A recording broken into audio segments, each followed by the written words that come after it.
See, maybe my buttons aren't working because I didn't hear the person say anything. Oh, it's recording. All right, I guess it doesn't talk to us anymore. Okay. So what happened at the end of part one as we get ready to start part two?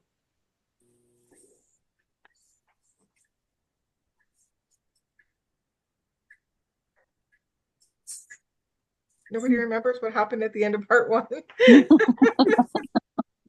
uh, this is going to be an interesting night. Okay. Glad you're all there.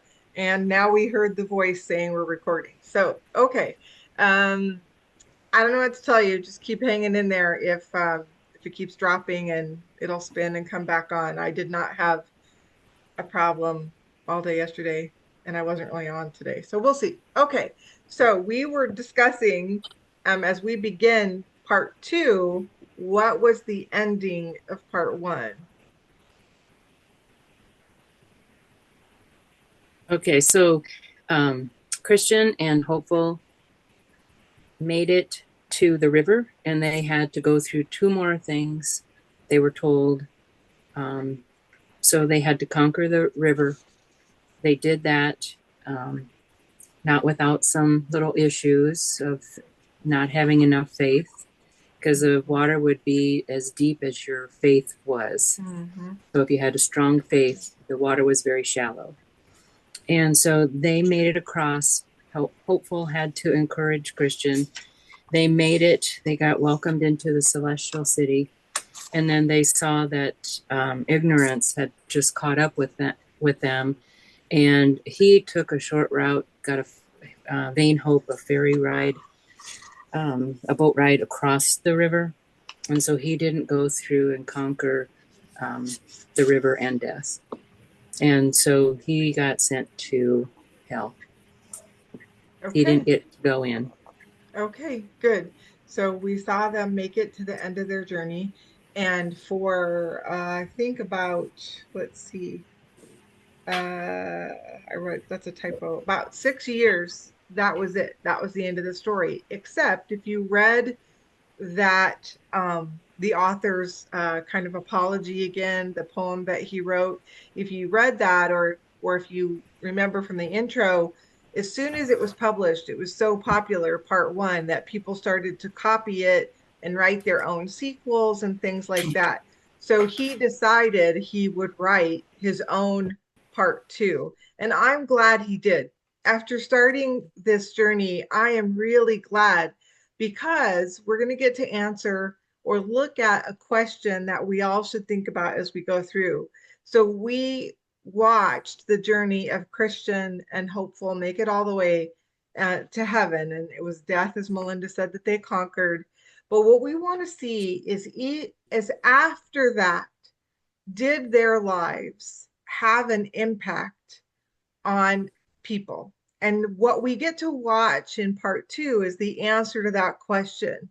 And so, already, if you're thinking about that, and since we've done the first segment, you all probably have a thought about that. So, that's something for us to think about because I don't know if it's very often, unless you're at a funeral or thinking about your own mortality, that we very often think about, does my faith journey have an impact on anyone after I'm gone? Or did it have an impact on anyone in ways that we don't get to see? And so that would something that would be good to think about as we go.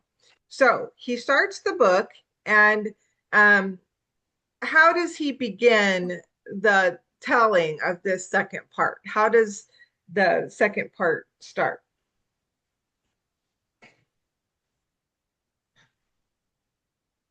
Well, he was thinking about his wife and children, and then he dreamt again.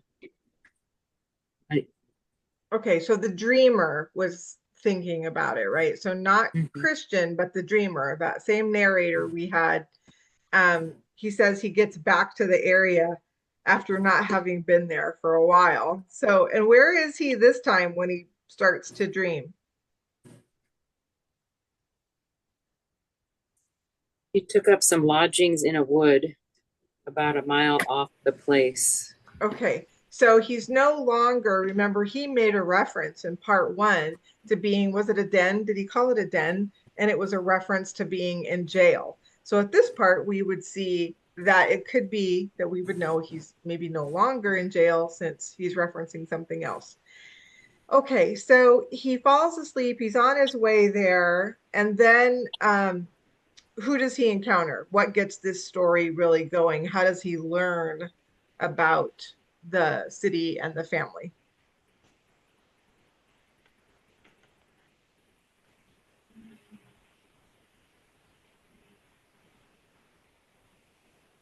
He meets Mr. Sagacity. Okay, yeah. And then what do we learn? What did they start to talk about? What are the things you learn? You could talk about the city itself. You could talk about what you learn about Christian. We learn some stuff about Jesus, and then eventually we'll talk about Christiana. But what kind of notes or thoughts do you have about their discussion?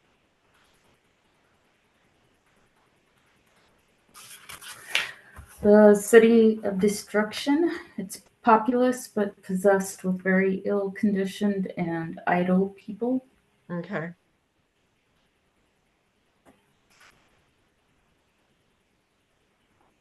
They talked about Christian, or he talked about Christian and the type of journey that he had, the troubles, the wars, the captivities, groans, fights, fears, everything that he went through. And he was talking about that. Okay. And the whole countryside was talking about him.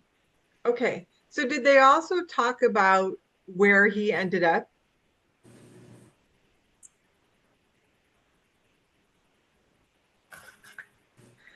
Let's read. There's a section I wanted us to read. So let's start. I think it's the bottom of page 178, just to the top of page 179. I think this is a recounting of part of that story.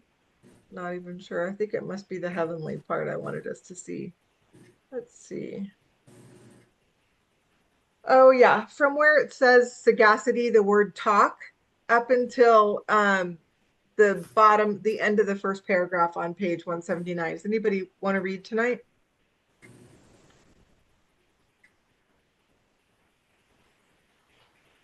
I can.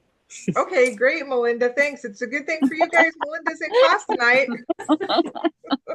I'm gonna have to Oh, like mute her if you all don't start to talk. Go ahead, Melinda. okay. Yeah, it starts out talk.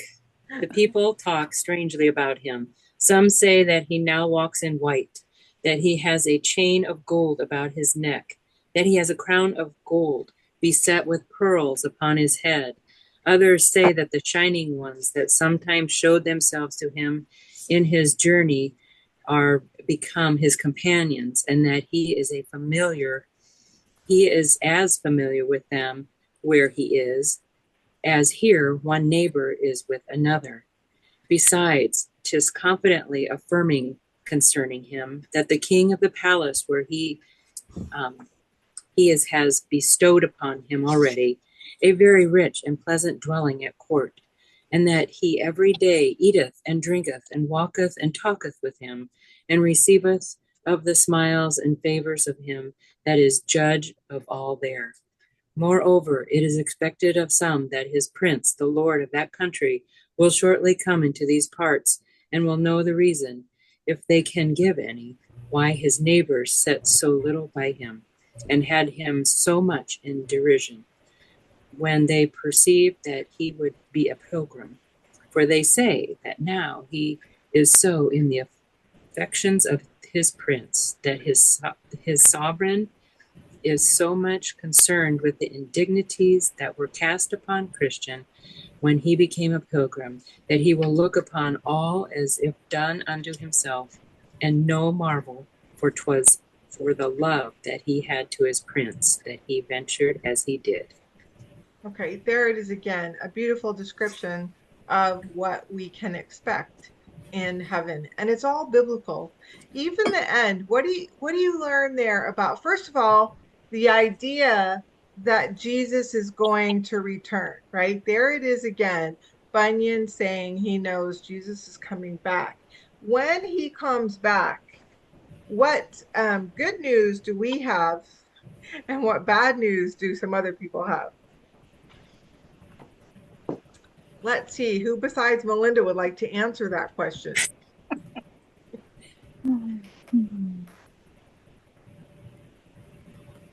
Well, now he has rest from his labor. He reaps with Okay. joy the benefit from his tears.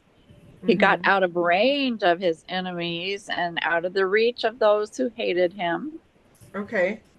And rumors of these happenings have spread around the country. Okay. How is he So, thought about now? Is he respected more than he was when he told them about it before?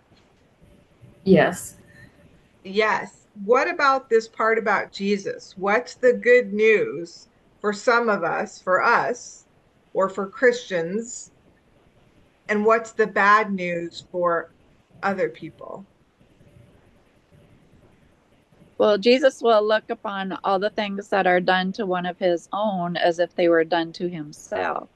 Yes. So the Yeah. reward for the positive things and the judgment for the negative.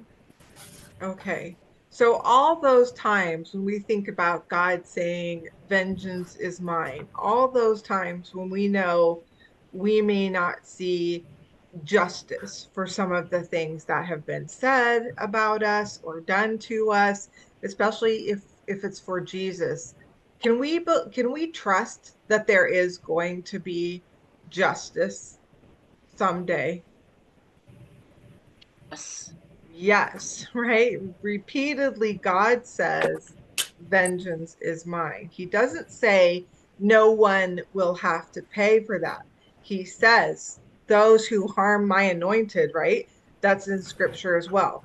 They are the apple of his eye, especially Israel and Jerusalem, but his people are his beloved, right? And he's going to take care of them.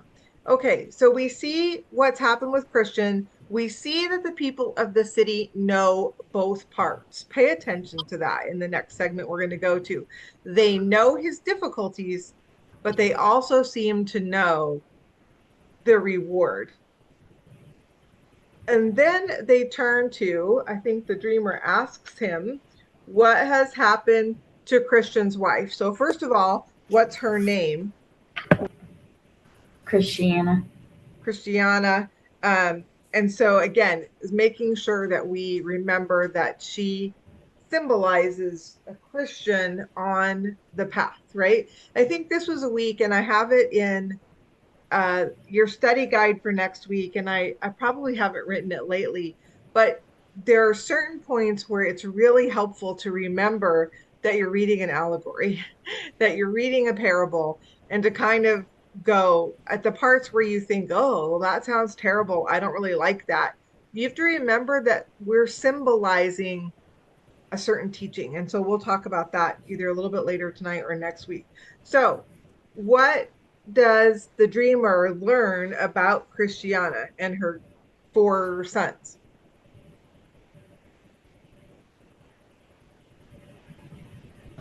That they're going to even do better than Christian. They're like to do as well as he did, at Oh, least. okay. Why? They Why? Yeah. Because they were fools at first, and now they have second thoughts. Um, so they packed up, and they're also gone after him. Okay. So the dreamer learns that she has decided to go on pilgrimage like her husband. And then we get to a part where you see her thoughts and her reasons. That's on page 180 is where it starts. So what's the first thing that moves her literally, like what makes her decide to go? Well, first, that she lost her Lost her husband husband. Yeah. and Yeah, that she had that loving bond, the relationship, and it's gone. it's gone. So first, just thoughts about her lost husband, right? We can think about that. And what did she think? I know that there were some times where it came back up again last Thursday, even where people were a little upset or found it a little difficult that Christian left his family. This is one of the places where you want to remember this is an allegory, right? But does she seem to have any hard feelings about him leaving? No, quite the opposite. She kind of blames herself for not going with him when That, he entreated her to go. that's right. So we saw many people asking Christian if he had done all he could to get his family to go. And would you believe his answers that he did when you read what his wife has to say in her thoughts? She remembers her unkind words and her hardened heart to him. Mm-hmm. Yeah, does she make it sound like he tried repeatedly to get them to go and that it was his heart? Yes. And we can see her again, that hard-hearted is what she says she turned toward him. And this isn't the last time you'll see her talking about the regret of her feelings. Okay. So yeah, so continue to watch that. And again, remember that even though in real life there may be Christians who do end up having to leave their families to follow Jesus, what is this actually a picture of? Does in real life does he represent a husband walking out on his family necessarily? No. No, he just represents a person turning to Christ, even if their family and friends are against it. So those are the times where you need to remember it's an allegory, it's a parable, and he represents a picture. We're not the author is not trying to say by any means that every person should leave their family, right? But the idea is you leave that life, you leave that lifestyle. So what does she say about what's the realization she has about her children?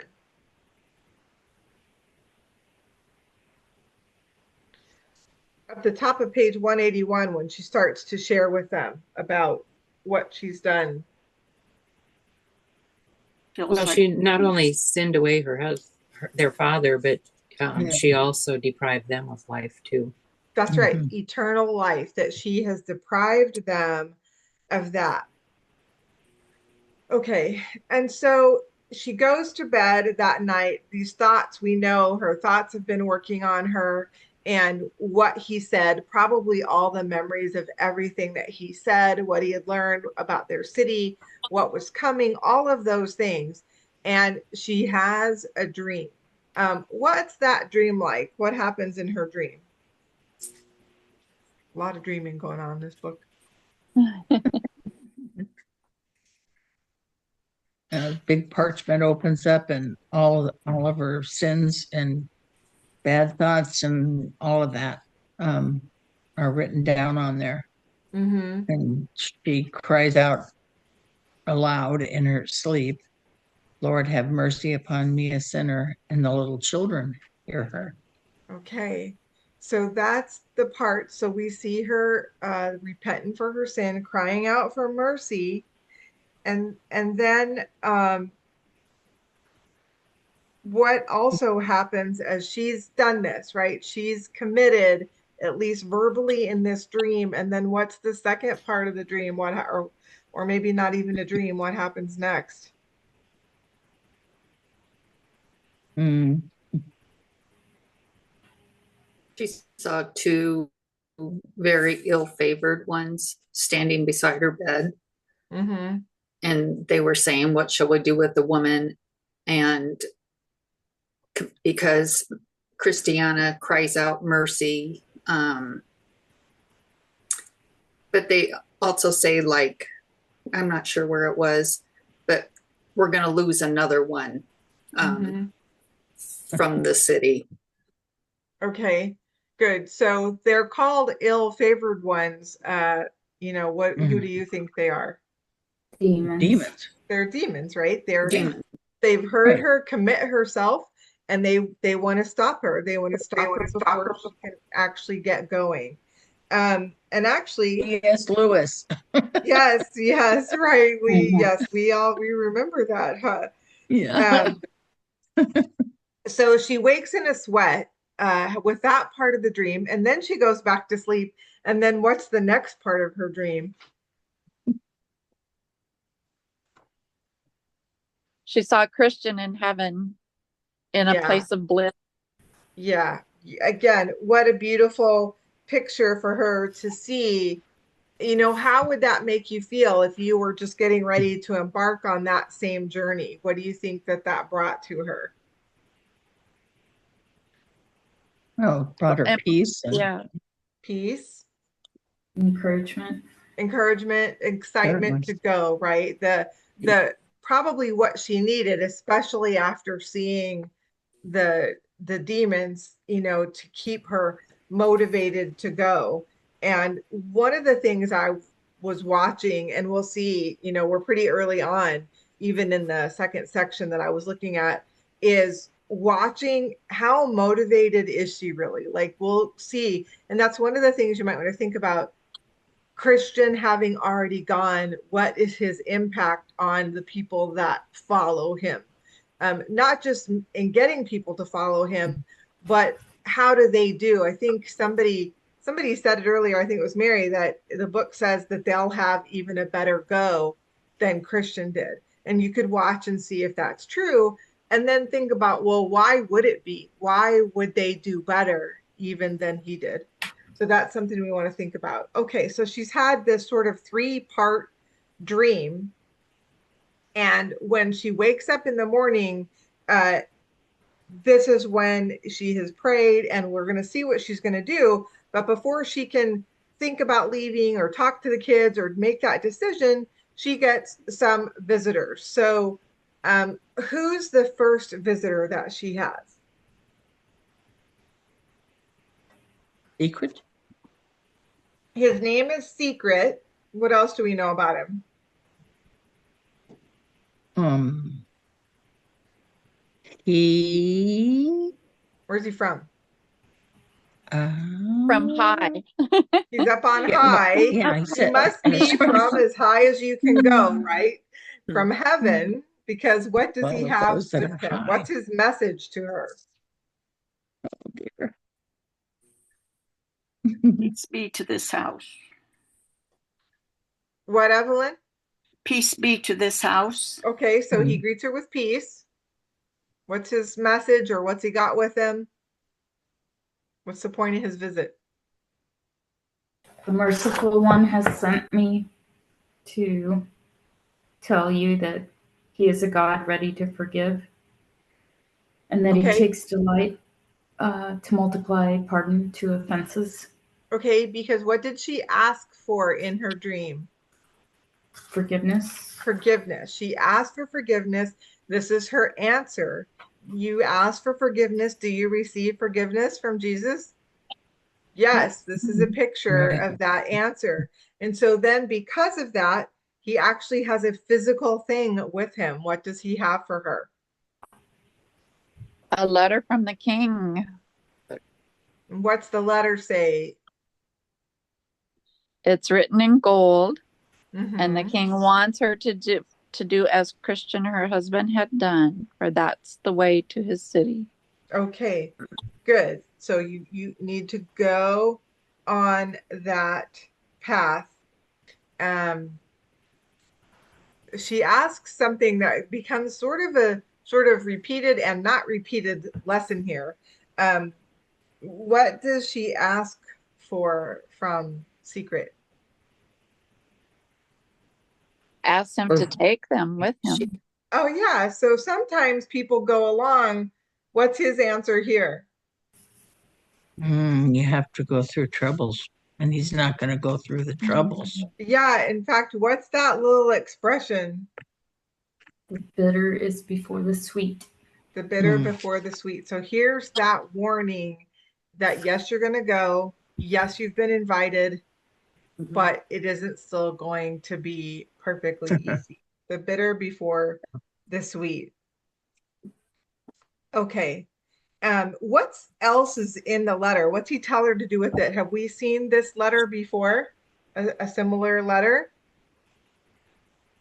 Yeah, she must keep it with her. She can take it out and reread it. and she needs to have it. It's like her certificate to enter the gates of heaven.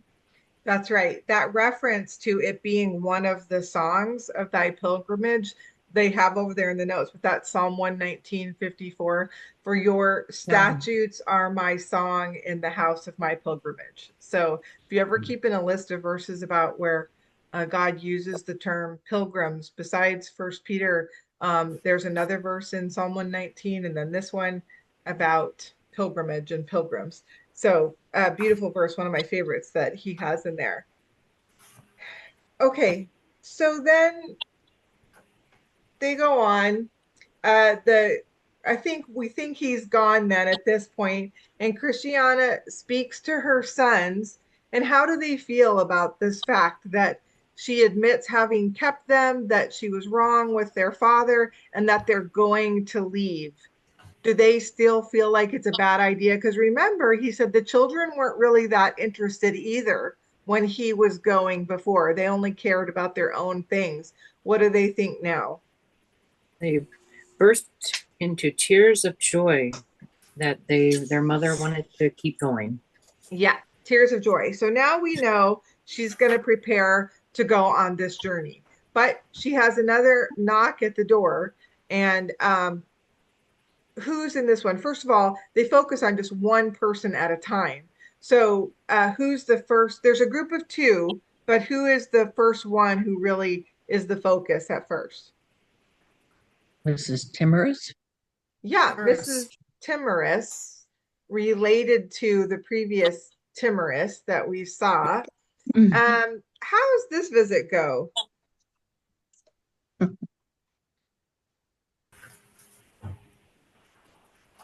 I hope you're not going to go on this pilgrimage because those poor children, for their sakes. Yeah. Yeah. Why isn't it a good idea to take the kids on this pilgrimage? What's her thinking? Well, for one thing, it would be unwomanly of her. Oh, unwomanly. That's Yes. interesting. Perhaps one of the most womanly things that you can do as a spouse is follow your husband, but whatever. If he's going the right way. What else? What does she know about? What does she remind her? Well, she talks about all the troubles that her husband had along the way.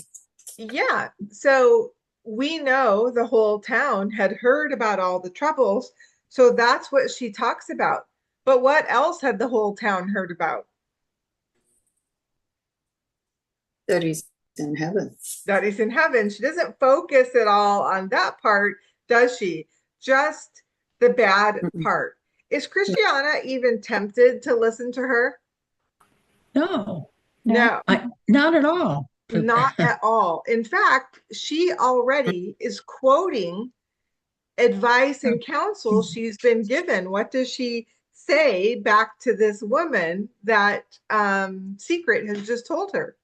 Why he can't go with her? He shares her dream, and she The bitter says, must come before the sweet. But then what does that mean? We'll make the sweet the sweeter. That's right. It'll make the sweet Once you even get there. the sweeter. Yeah. Yeah. So she is already strong enough to say. Now, does this already seem to be that she may already have more strength for this journey than what Christian appeared to have? Is she better prepared? And this would be one of the thoughts we want to think of what does it mean when a Christian goes before you, when another Christian goes and shares with you? Do you think it's true, or is this a good representation of impact that knowing someone who's been on the journey could have on you? I don't know that I've really thought about it, but we see that may be pictured here. So watch and see. And if that's true, what do you think? Why might that be the case? That if you are following a friend or a husband or a teacher or somebody who's already started their journey, why would that possibly make it easier or give you more strength. I don't know if easier is the right word. That maybe Well, she you'd has have more the joy okay. of thinking that you'd see that person again. Okay, And a motivation, yeah. yeah. Well, it gives And you, if they can make it, then that gives me hope that I can also make it. So I can be hopeful. Okay, hopeful that you can do it because they did. Mary, what were you going to say? same thing. I just said hope. Okay, There's hope, hope there. Yeah. strength, confidence, right? Mhm. All the And things that yeah, he didn't have because he sort of he set out on his own, right? He set out Yeah. first and other people will follow. And maybe we can see that that might be an impact that you could have, that you may be having that impact on other people, even if right now it doesn't seem like it or you don't see it, or maybe you have already seen it, that this is an interesting impact to think about of going on the journey and how we prepare the people behind us.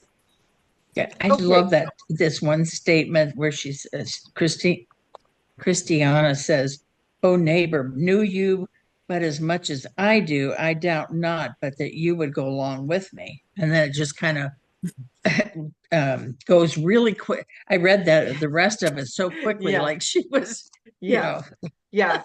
Does couldn't that have wait. any impact on Mrs. Timorous at all?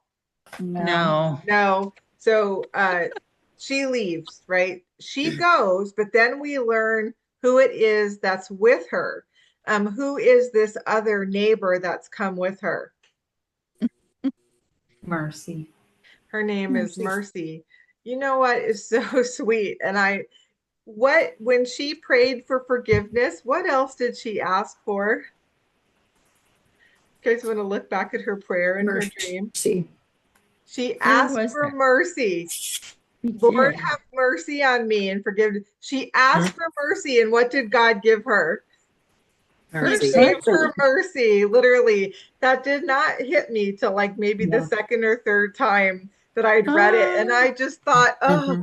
that is just the sweetest picture ever of a literal companion named Mercy. She asked for mercy and he gave her mercy as a companion. And that is just like, I don't know, it's just so sweet to me that that's how this was written.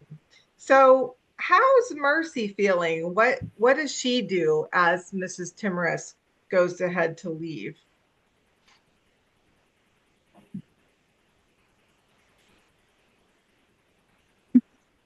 Well, Mercy was indecisive. She wasn't sure what to do, whether to go with Mrs. Timorous or to stay with Christiana. She was Okay. she was concerned for Christiana, so decided to go a short way with her, but she was also concerned for her own soul. Uh-huh. And it's like Mm-hmm. she was kind of already moving on from Mrs. Timorous. Yes. Mhm. So what she shares with Mrs. Timorous is, hey, I'm just gonna go out of town with her. But what she says is, I'm not gonna tell her my second reason, which is what Janelle just shared. I'm concerned for my own soul. Is she intrigued by what Christiana has said, and probably even the stories about Christian, right? She's concerned about her own soul. So we're going to follow them along in just a minute. But in the meantime, you could picture Christiana packing to get ready to go and Mercy waiting there with her. And we see where the other neighbor, where Mrs. Timorous heads off to. Um, what's that picture? What do we see in that scene? She goes and gossips with the other neighbors She about it. goes, yeah, and gossips with the other neighbors. So first they talk about her. Any notes on the things they call her or what they think?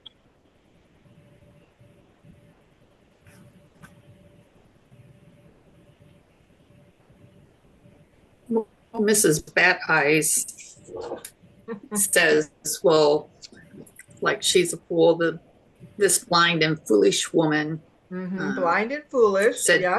will she not take warning by her?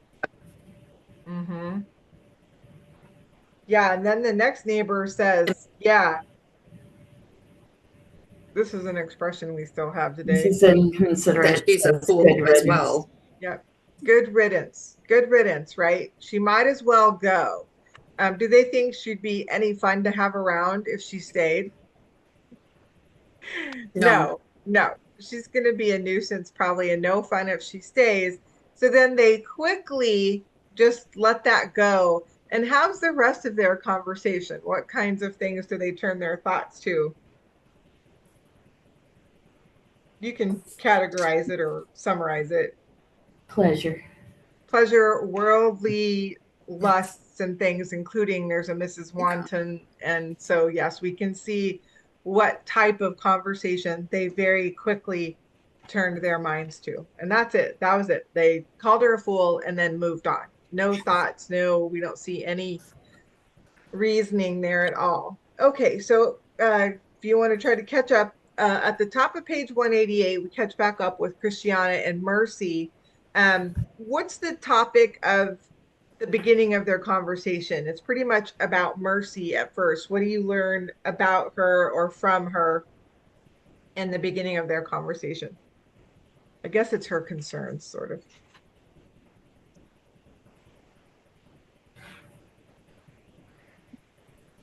She's concerned about acceptance Okay, good.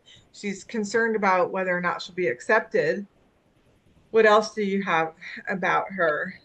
and also her relatives that are left behind. Yeah, she ends up expressing concern about them not going. Um, what do we learn? And we don't learn a whole lot about her. We sort of learn an age range and what that, I guess, kind of what we would expect. You kind of immediately feel like Young. young, younger. and you kind of just already had that Yeah. impression. So what's Christiana's response to her about her being concerned about, first of all, about her acceptance? What's her response to her?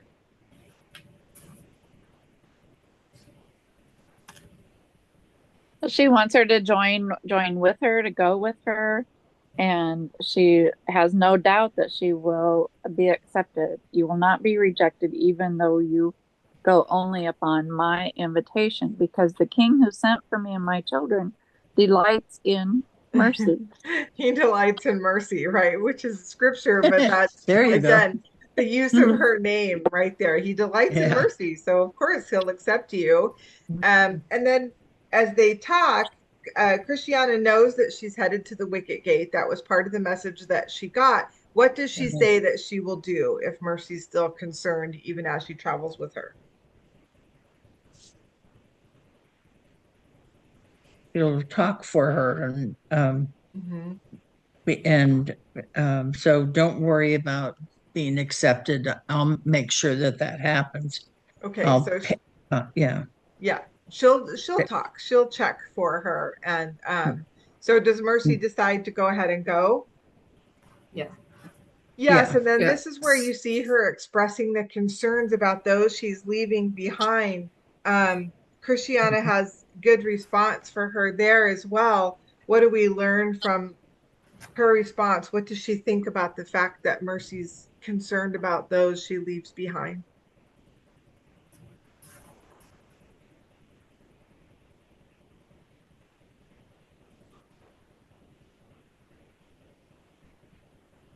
Does she say, "Oh yeah, don't worry about them. They're a bunch of idiots. They just stayed here." No, she says bowels becometh pilgrims. That's right. Bowels in the old terms here, meaning the seat of your compassion, and scripturally, that's kind of what the original words mean. When we think Yeah. heart and soul, it means bowels and deep in your bowels. So Mm. that shows good concern, she says, and then why else? She gives the reasoning why she knows that it could be a good thing that Mercy is concerned for them. Because her Well, husband had Christian did concern this. with him. Yeah. Okay, and what was the result of Christian's concern for his family? That they're now reaping the benefits That's of the right. concern They that are he reaping had. this. They are reaping the fruit of the fact that he left and went on pilgrimage, right? So, what do you think now about the fact? Again, we have to remember that it's allegory, but knowing that he left his family behind, there's some criticism about that. But what would have happened had he not gone?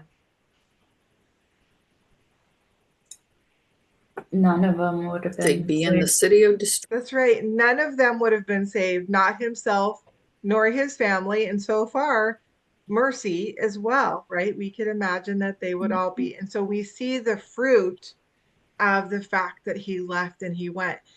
What he couldn't do in trying to persuade them with words, he did by going, right? He did by going. Now, he didn't know for sure, but all the way along, we'll find out, did he have thoughts of them all the way through his journey? And you can watch to see if we know if that was the case or not. He was the means of their salvation. Another powerful thought about the impact that you have by following Jesus, even if it's not popular among your own family and friends. Okay, so they're going. Did they come to the same first place that Christian did? Yeah. Yeah. So this will start to be really familiar, right? Because we've had this journey before. So that obstacle is what? We're up at the top of page 190 now. I think it's the top. What's the first obstacle? Slough of Despond. The Slough of Despond. How does it impact them? They take the steps. Oh, go ahead, Mary. I'm sorry. They take the steps instead of getting plunged in. Yeah. They already know. Yeah. So do they have much difficulty at all? No, they don't have a lot of dirt and dung. Yeah. Who has a moment of hesitation? Christiana. Yeah, and why does she, it says she gives a stop or a start or something. Why does she do that? What are the thoughts that she has? It's the place where her dear husband was nearly smothered in mud. Right. So she knows that story. Remember, there was a witness who went back. She knows that. And again, do you think, is she going to have memories or thoughts of her husband all the way along this journey? I think so. Yes, she is going to do that. But here it causes her a moment's pause, maybe not even in fear, but just in memory. So who is it that gets them going? Mercy. Just let's try and be wary. Let's be careful. And they make it through. And then they hear this beautiful verse. As soon as they've gone through. Anybody see? I think they labeled it and they pretty much quoted it. What's the verse that they hear? Luke 1:45. Yeah. What's it say? Blessed is she that believeth. That's right. Blessed is he, or blessed is she. It's a great verse for women who believed that there would be a fulfillment of what had been spoken to her by the Lord. In simpler versions, right? Blessed is the one, she who believes that God will do what he said he would do, right? Blessed is the one who has faith. Now we see young, innocent Mercy boast a little bit about her ability to go to the Slough of Despond. Anybody see that or notice it? It's right after that. Well, she talks about, I think, she says, like, I think no Slough of Despond would discourage me. That's right. Since you have an invitation, that's right. Since you have an invitation, I don't think that would have stopped me if I had what you have. And what's Christiana's word back to her? This is pretty wise. We should all take this into consideration. Well, you know you're sore and I know mine. Okay, so you know that each person has their own temptations, and then what's the other part of her message? We shall all have enough evil. That's right. We'll have enough evil before our journeys end, right? And why? She goes on to kind of explain this, and I thought that this was interesting. because this relates to us. You know, when you think about Jesus even warning us that we would have trials and tribulations, why should we actually, she's sort of saying we could expect them based on what? Why should we actually just go ahead and expect to have them?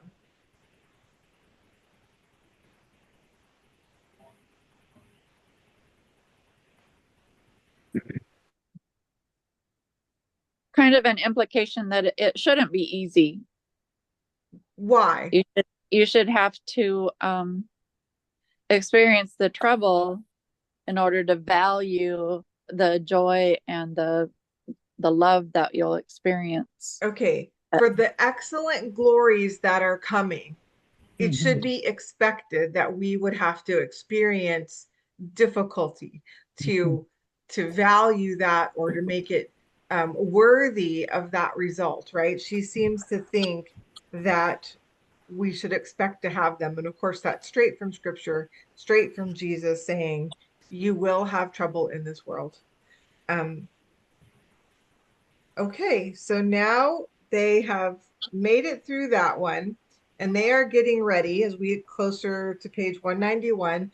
They're approaching the same place that Christian did. They're approaching the wicket gate. Now, interestingly, just like we saw different things happen to different characters in part one, we can continue to watch and see what's different and what's the same about how Christiana and Mercy progress through these obstacles. So what happens when they approach the wicket gate? Well, they sat there and talked a little bit first, like, how are we going to do this? Okay, what do they decide, Melinda? Well, then they decided, yep, we're going to knock just as her husband did. And they knocked again and again. And then Who does the knocking? Who did they decide? Christiana. Right. She's oldest. She's older, right? She's older. And she got Okay. she got the invitation too. So That's right. Remember, Yeah, she had so. said she would ask, right? Right. So she decides to knock, and then what happens when she does? The dog comes barking. Yeah, they hear this really horrible sounding dog barking. And what does that do to her then? What does she think at that point? What happens? Fear comes. So fear comes into the picture, and what does that do to her? What happens? They weren't sure what to do. They weren't sure.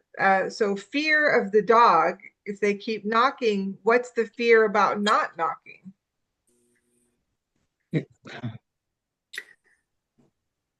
At the gate, the keeper of the gate would be offended if they turned around and left.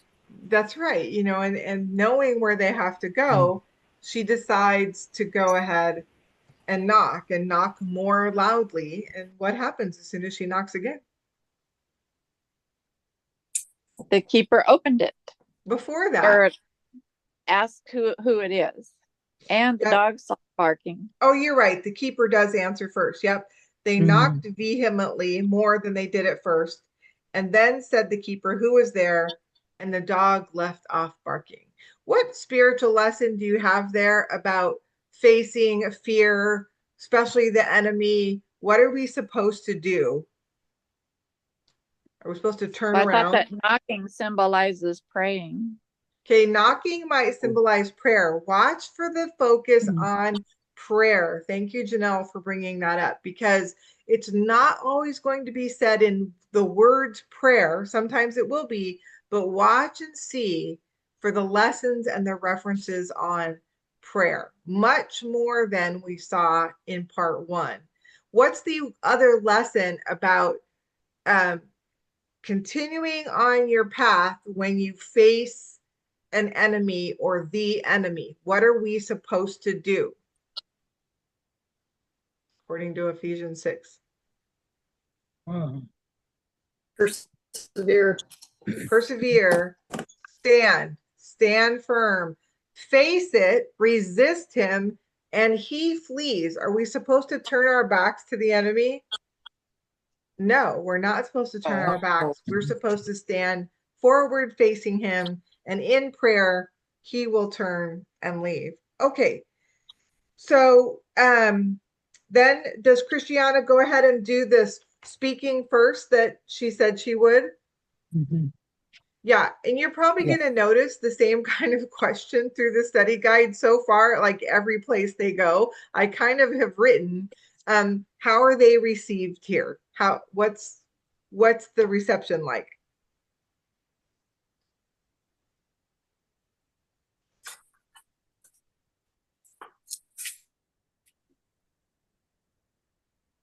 Um,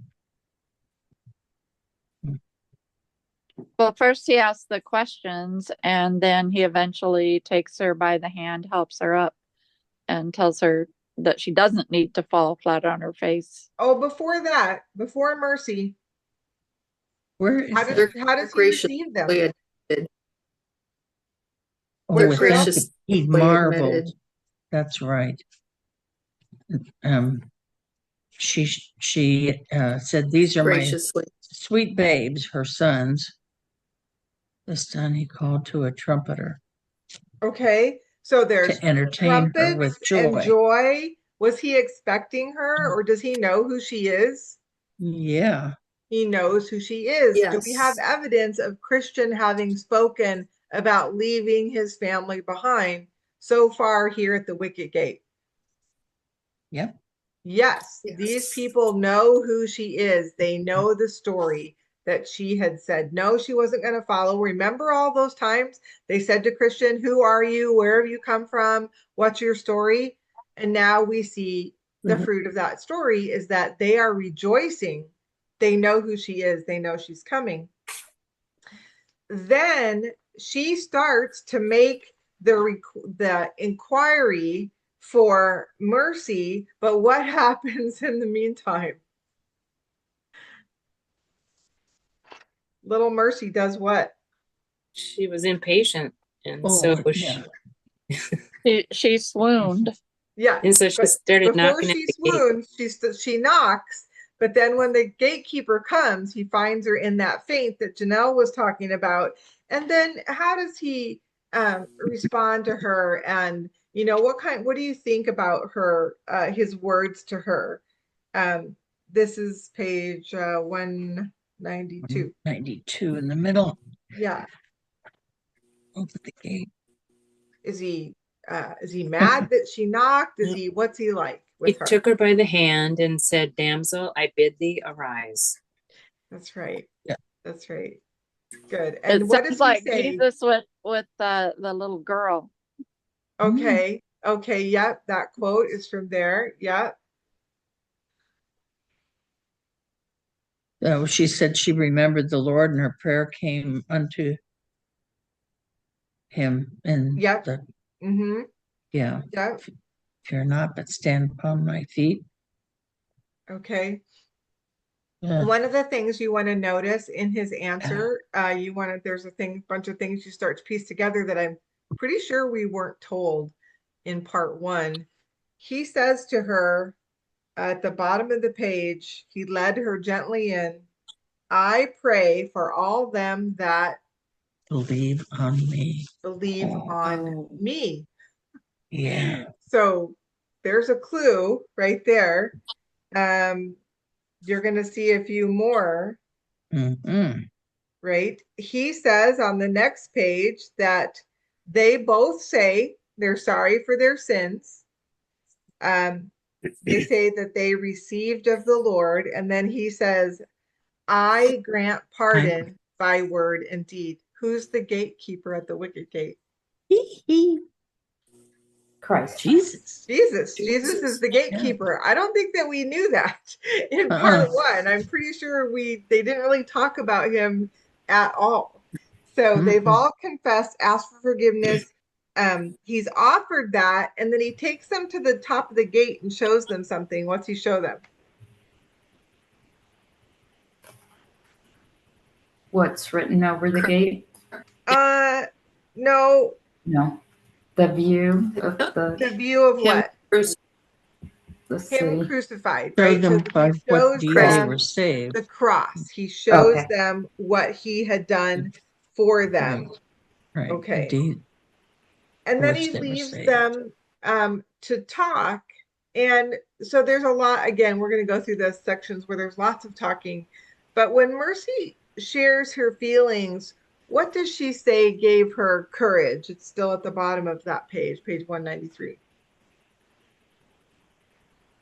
How did she get the courage to knock when she was out there alone? Because she remembered from Matthew 24, 2 women shall be grinding at the mill, one shall be taken and the other left. I had much ado to forbear, crying out, undone, undone. Okay, well, that actually made her afraid.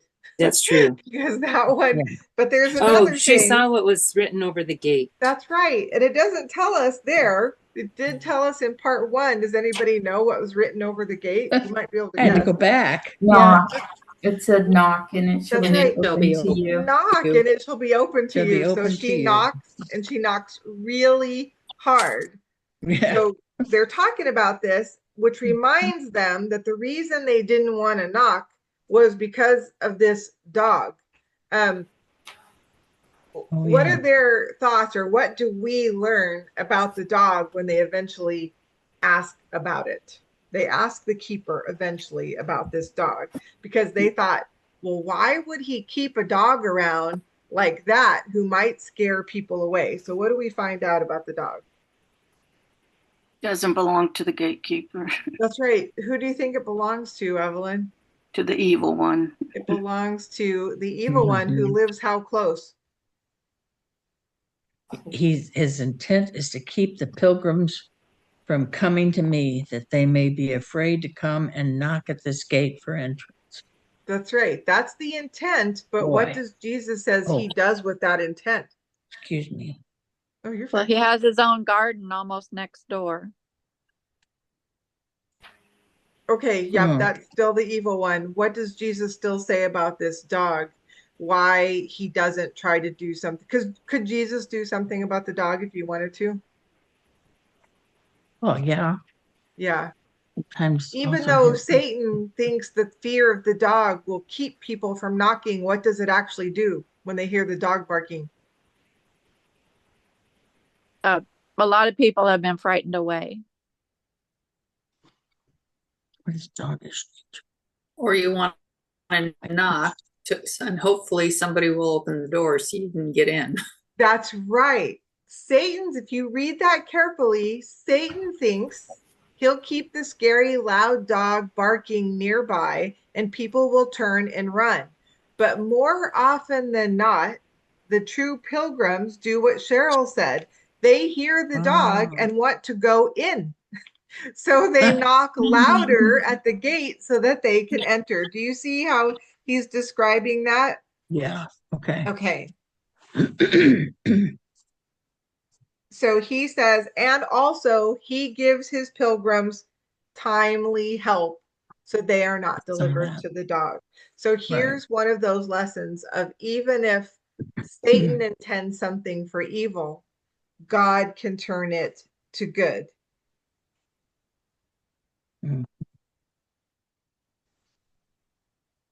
Okay. Yeah. And he's right there. This is that similar kind of picture to the gates of hell still being right there by heaven, and all these wrong paths very near the right path. Which would that be true? Is that how it's going to work in this life? Do you have to go running far and looking hard to find the wrong way to go? No, they're right there. Clear, I'm sure. Just like the pictures in part 1 where they're just crossing your path all the time, right? It's just right there. And sometimes it's hard to even tell the difference. Okay, so they get ready to leave. And if you hadn't figured it out before this, what preparation does the gatekeeper give them for leave before they leave? Fed them and washed their feet. He washed their feet, right? He fed them and washed their feet. He sends them, it says where? This is the bottom of page 195. Set them in the way of his steps. In the way of his steps, right? Yeah. So he fed them, washed their feet, and sent them on his way. Okay.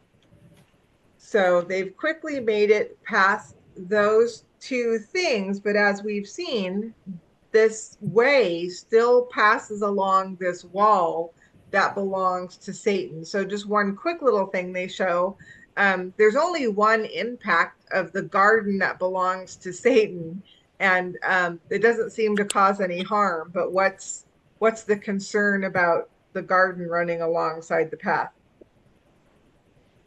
The fruit trees that were hanging over the wall, Yeah, branches hanging over the wall. yeah. Yes. Yeah. So the boys were eating the fruit.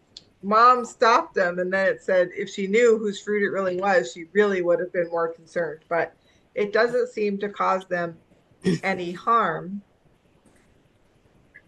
However, who do they run into again? And you would imagine this is where you would find them because they're still very near uh, Satan's residence. Who do they run into? Two of the devil's men's. Yeah, exactly which ones we don't find out till later, but Two ill-favored ones, yeah. from where? Where have we seen the two ill-favored ones already? Well, In our dream. In her dream. In her yeah. dream. And she'll say that later. Mhm. So Right. so what's this situation like? What happens with the two ill-favored ones? They began to get physical with Christiana and Mercy. Yes, they actually try and assault them, and it's not fully spelled out, but we can imagine it seems to be represented what that assault would be like. They try to get them to stop with words. That doesn't work. So what do they end up doing? In fact, they try to kick back as well. That doesn't work either. They shriek and cry, murder, murder. Hmm. And then what happens? Do they get help? Yeah, Yeah. From where? the reliever The comes. the reliever comes. Where does he come from? From the house they came out of. Right. So still from the wicket gate. They were heard at the house at the wicket gate. And so he comes out. Um, what lessons do we learn from there? This discussion that they start to have on page 198. What could they have done before they even left the wicket gate?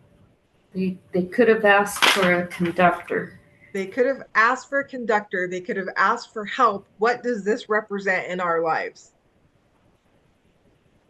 Oh, Prayer. Prayer. So in your margin, if you want, you can write prayer because this is where you're going to start to see a lot of times either where they used prayer or reminded that they didn't use prayer when they could have. They could have asked for help. And they say, if you follow that along, Christiana says there's a couple reasons, there were a couple obstacles to why it didn't occur to her to ask for help.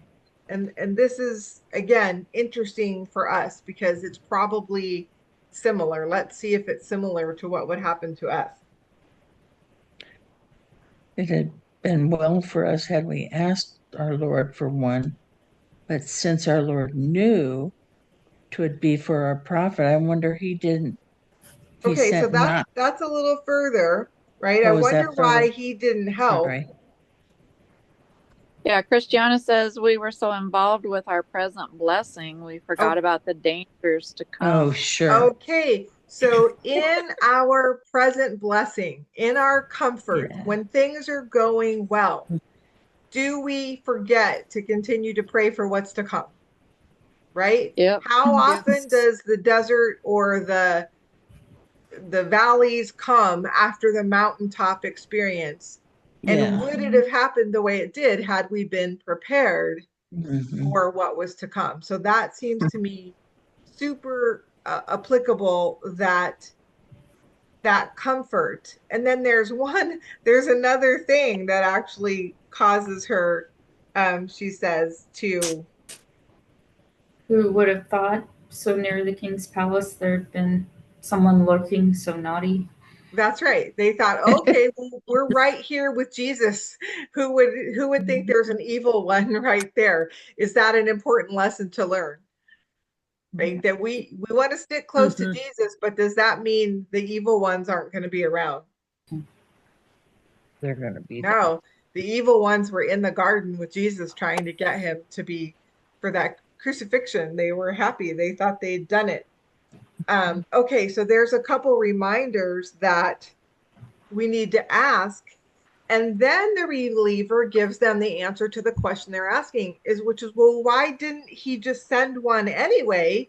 If he knew we were going to need one, why didn't he just send a helper without us asking? This is really good too. This is really important. What's the answer? It's not always necessary to grant things that were not asked for Yeah, why not? because they would perhaps be of little value then. Okay.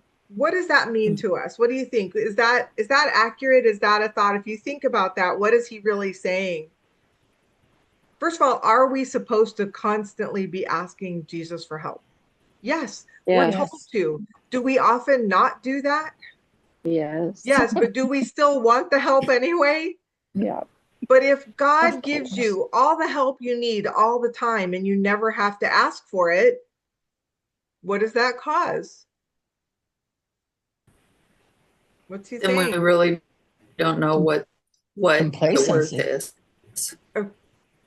Okay, I heard somebody say complacency, and Cheryl saying, right, you don't really know what the value is. If you don't ask for the help and then get it, you don't have that continuing relationship. Is it about relationship with Jesus, right? With God Yeah. saying, I asked and he gave me, then does that strengthen you for the next time? Yes. Yes, you have that knowledge. That's where your standing stones get built, is that I asked him for help and he sent help. Christiana asked for mercy and God gave her mercy. Literally, he gave her mercy. Um, so, and even Christiana, she says, Mercy's innocence excuses her a bit for thinking that danger wouldn't be so near. But this is where Christiana remembers, why should she have known that danger could come? Had God given her a warning in advance that danger could come? Yeah. Yeah. When? In her dream. In her dream, he provided her everything she needed, right? She called and asked for forgiveness and mercy. He showed her that there would be enemies who wanted to stop her, and then he gave her the vision of heaven, which encouraged her to go anyway. So she realizes he had shown her that she should have been prepared for danger. And then, in fact, Mercy ends that section by saying that they've been blessed by receiving unasked for kindness. Again, the unasked for, a recognition of prayer, Mm-hmm. an unasked for, that they didn't pray, but God brought them when they called out. He still answers, right? That's a relief too, right? Like, we forgot the prayer, we forgot to ask for help, but then we end up screaming for help, and does he still send it? Yeah. Yeah, but we could have had it Yeah. before. We could have had the guide, right? We could have had the Right. help before. So watch again. I think I'm feeling like there's going to be a continued maybe focus on prayer in this section. Mm. It's interesting to me here that through this passage, um, just as I was getting ready to start studying this, multiple people around me started having this focus on prayer, this refocus on, wow, I don't think I'm using prayer to the fullest extent.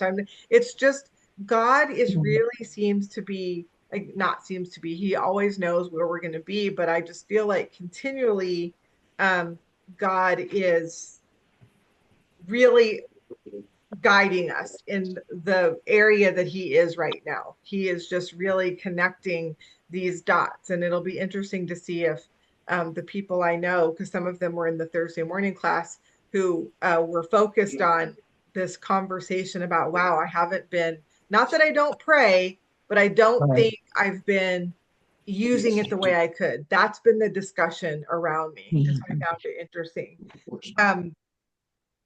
That wraps up where we went for that first section. Any other thoughts or anything we missed that you had? Well, I thought there, excuse me, Go ahead. I thought there was a striking phrase about asking. It's a worthless thing that is not Oh, just a worth second, Janelle. I asking can hear for. somebody's TV or something in the background. If you guys want to turn that off or mute it. Okay, Janelle, go ahead. When we're asking, it's a worthless thing that is not worth asking for. Right. That struck me. Yeah, that whole paragraph of information he gives is really good, right? How valuable is it if you don't ask for it? But I think we forget to do it. Yeah. Good. Anything else anybody wanted to focus on?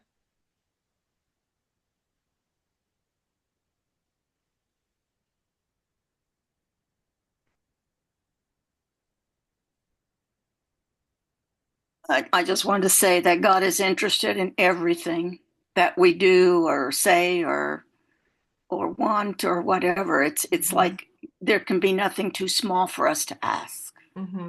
That's right. He's interested, and it would appear that he wants us to ask, right? He wants us to ask because that's what engages the partnership, the fellowship. It's where we learn about him. That's where we learn about ourselves. Where are you going to focus on when you want to go to God with it? Anybody else?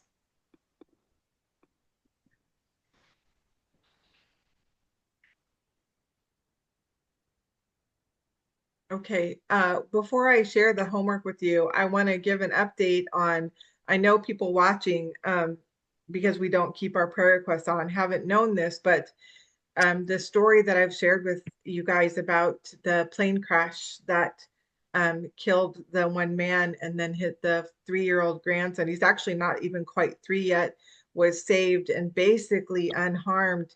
They had his grandma, the lady who goes to our church, gave her testimony about the whole situation at our church this past Sunday. So I don't have a link. I'll try to put one in the comments, but if you go to Maranatha Fellowship, Bellevue, Nebraska, from this past Sunday, her testimony is right after praise and worship.